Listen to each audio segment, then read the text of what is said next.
குடமிளகாய் வச்சு நெய் மீன் கருவாடு வறுவல் எப்படி செய்கிறதுன்னு பார்க்க போகிறோம்.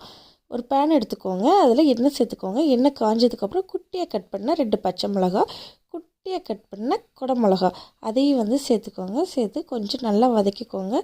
வதங்கினதுக்கப்புறம் கொஞ்சமாக மஞ்சள் தூள் சேர்த்துக்கோங்க. மஞ்சள் தூள் சேர்த்து அதையும் நீங்கள் நல்லா வதக்கிக்கோங்க. தண்ணி சேர்க்க தேவையில்லை, நல்லா எண்ணெயிலே வதக்கணும். நல்லா வதக்கினதுக்கப்புறம் ஒரு 4 நெய்மீன் கருவாடை கழுவி வச்சுக்கோங்க. இப்போ அந்த நெய்மீன் கருவாடை ஆட் பண்ணிக்கலாம். 4 பீசஸ்ஸை சேர்த்து இதையும் கொஞ்சம் நல்லா குக் ஆகணும். நல்லா இந்த மாதிரி வதக்கிக்கோங்க. நல்லா வதக்கினதுக்கப்புறம் இதை கொஞ்சமாக சாப்பாட்டில் சேர்த்து பிசைஞ்சு சாப்பிட்டா அவ்வளோ டேஸ்ட்டு சூப்பராக இருக்கும். ஃபைனலாக நம்ம கொஞ்சமாக மிளகுத்தூள் சேர்த்துக்கலாம்.